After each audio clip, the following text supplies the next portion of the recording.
सम्पूर्णमा नमस्कार। मेरो युट्युब च्यानल समावेशी आवाज 91 मा यहाँहरू सबैलाई हार्दिक स्वागत तथा न्यानो अभिवादन व्यक्त गर्न चाहन्छु। साथीहरू, मैले मेरो युट्युब च्यानलमा म जस्तै अपाङ्गता भएका अथवा फरक क्षमता भएका व्यक्तिहरूको जीवनको भोगाई, सुख दुःखको अनुभूति, उनीहरूको सफलताको कथा, सङ्घर्षको कहानी, उनीहरूको जीवन्त उदाहरणहरू, उनीहरूसँग गरिएका कुराकानीहरू, अन्तर्वार्ताहरू र फरक क्षमता भएका व्यक्तिहरूको प्रतिभालाई यस च्यानलमा अपलोड गर्दै जानेछु। साथीहरू, आज म अलिकति आफ्नै काममा व्यस्त छु। म एउटा सरकारी विद्यालयको टिचर भएको हुनाले अहिले विद्यालयमा परीक्षाहरू चलिरहेको छ। मैले आज 3 मुठा कापी चेक गर्नु छ भाइ बहिनीहरूको। हिजो भएको परीक्षाको कपी चेक गर्नुपर्ने छ। साथीहरू, एउटा टिचर भइसकेपछि आफ्नो जिम्मेवारी पनि पुरा गर्नु पर्यो। हामीले यसमा हार मानेर हुँदैन हैन। आफूले जागिर खाइसकेपछि मलाई यो काम गाह्रो छ भनेर पनि भएन। यस्तै छ साथीहरू, मेरो जीवनको भगाइ यस्तै छ। साथीहरू, मैले यसमा आफ्नो पनि वास्तविक कथालाई, वास्तविक व्यथालाई यहाँ प्रस्तुत गर्दै जानेछु। आशा छ पक्कै पनि यहाँहरूले मलाई माया गरिदिनु हुनेछ, सपोर्ट गरिदिनु हुनेछ। साथीहरू, यदि हरेस खाएर बसेको भए म पनि आज यो अवस्थामा पुग्न सक्दैन थिएँ होला।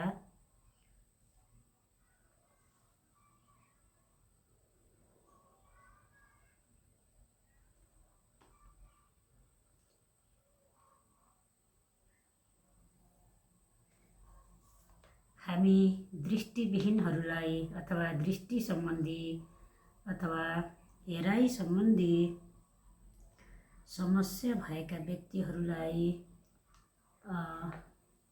लेखपढ गर्न निकै नै गाह्रो हुन्छ। तथापि मैले सङ्घर्षहरू गरेर जीवनमा आफूले आफूलाई सक्षम तुल्याउने प्रयास गरेकी छु। साथीहरू, चितवन राष्ट्रिय निकुञ्जको स्थापना कहिले भएको? चितवन राष्ट्रिय निकुञ्जको स्थापना 2030 मा भएको हो। हजुरहरू जस्तो छिटो छरितो मैले काम गर्न सक्दिनँ, किनकि म एउटा कमजोर व्यक्ति हो। कुनै 3वटा सामुदायिक भवनको नाम लेख्नुहोस्।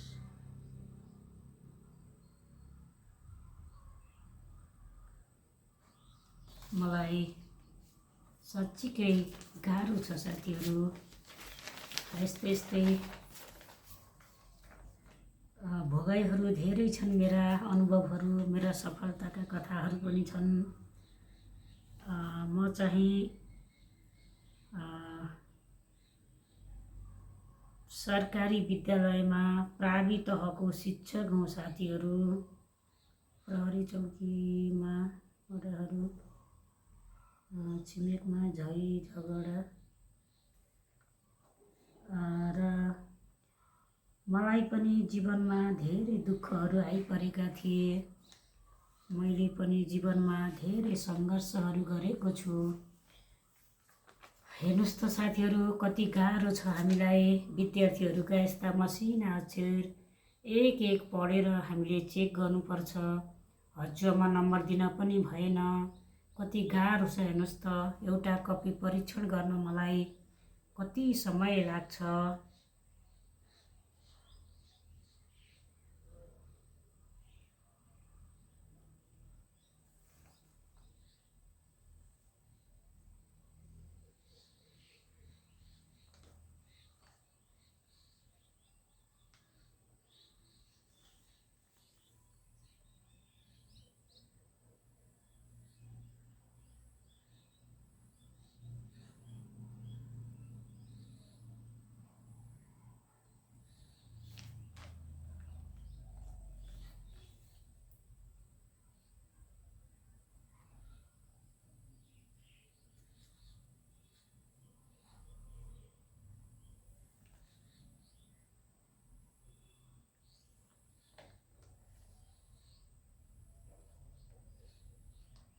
गाह्रो छ साथीहरू। अपाङ्ग हुनु कुनै पाप होइन साथीहरू, होइन।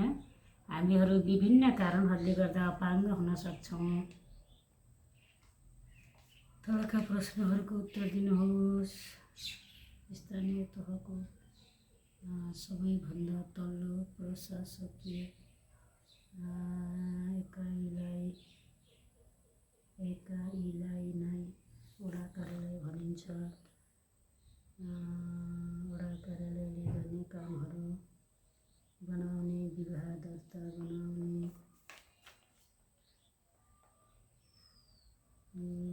पर्दछ। धार्मिक स्थल भनेको के हो? कुनै 3वटा धार्मिक स्थलको नाम लेख्नुहोस्। धार्मिक स्थल भनेको आफ्नो धर्म,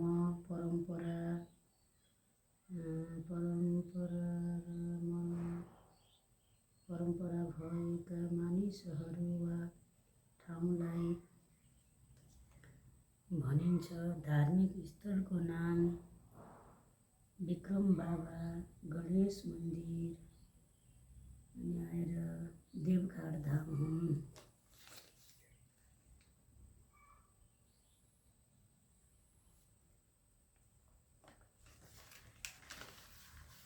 गाह्रो छ साथीहरू, गाह्रो छ, गरी खान गाह्रो छ।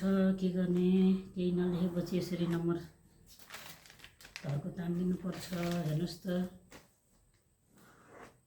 गाह्रो छ। के गर्ने? जागिर खानै पर्यो। 1 नम्बर, 2 नम्बर।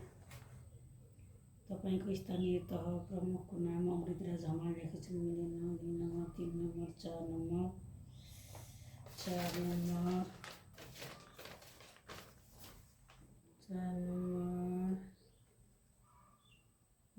प्रहरी चौकी,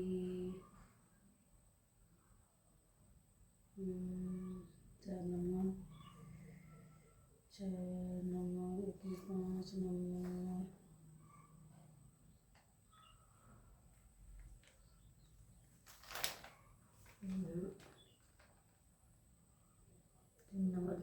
3 नम्बर, 3 नम्बर, टोलजिल्ला संस्था, 2 नम्बर,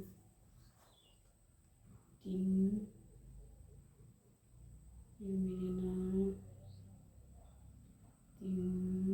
3 6 7 8 9 10 11 12 13 14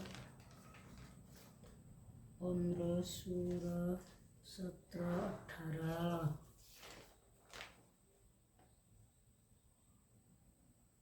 हाम्रो समाजमा अझै पनि अपाङ्गहरूलाई अथवा फरक क्षमता भएका व्यक्तिहरूलाई हेर्ने दृष्टिकोण अझै पनि फरक छ साथीहरू, होइन। तपाईँहरूकोतिर के छ? म एउटा यत्रो सरकारी विद्यालयमा जागिर खाने, डिग्री पास गरेको एउटा टिचर हुँ। म आफ्नो खुट्टामा आफै उभिन सफल छु र त मलाई समाजले हेर्ने दृष्टिकोण अझै पनि नकारात्मक छ, होइन। यसले के नै गर्ली र यसले के नै गर्छ र, होइन। यो त हामीभन्दा तल्लो स्तरको हो भनेर त्यो भावनाले हामीहरूलाई हेरिन्छ अझै पनि। भने झन् कति पनि नपढेका, होइन, देशका दूरदराजमा रहेका यस्ता फरक क्षमता भएका व्यक्तिहरूलाई हेर्ने दृष्टिकोण त झन् स्वभावैले फरक हुने नै भयो।